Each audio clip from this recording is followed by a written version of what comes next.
to repair things, and no other beings can see that, and I think that is probably right. It's no disrespect to the rest of animal life, that probably we have this ability to see other things and see beyond and foresee things in a way that they probably don't. So I think if that's the case, then we have a special role there, and we may even have a role in bringing about the existence of God, because that may sound very strange and possibly blasphemous, but the way in which I think this works is like this. We all know Pascal's wager. Pascal's wager was a simple one. Either there is a God or there isn't. If there is a God, then it's very important that we should recognize and reciprocate our relationship with that God. If there is no God, then it won't do us any harm to behave as if there was a God. But I think there's a third possibility, which is McGilchrist's wager.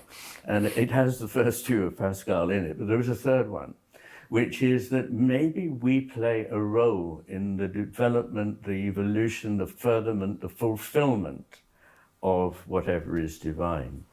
And if that's the case, then once again, we have an incredibly ennobling obligation, which is to make sure that we do help that good progress in the world.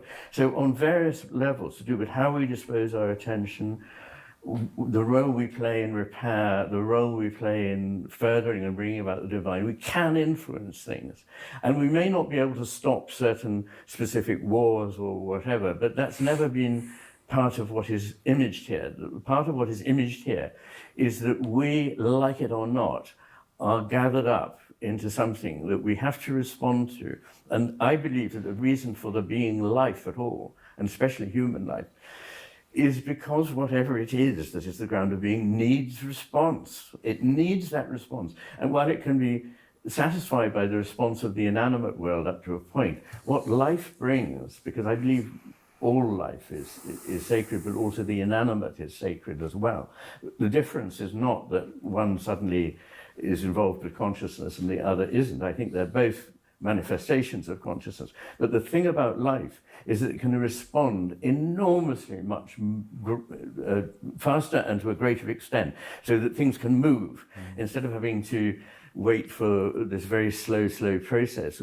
With creatures like ours, there can be an acceleration of the evolution of the cosmos and the divine being that grounds that cosmos together. So all in all, there is an enormously optimistic, in my view, and real, and I'm a skeptical person in many ways, but I'm also skeptical of skepticism when it rules things out that we should open ourselves to. And if I'm honest about my thinking, my reading, my experience of life as a person, as a doctor, and so on, I do believe that this is the way the cosmos is and how we relate to it. And that is surely something that brings hope, brings dignity to the human condition. And it also takes the burden off us of having to solve certain specific problems. I'm not saying we shouldn't try to solve those specific problems. We must. But it's, in a sense, secondary. It's like the role of the emissary is to get on and find ways of, purifying the oceans. This is terribly important.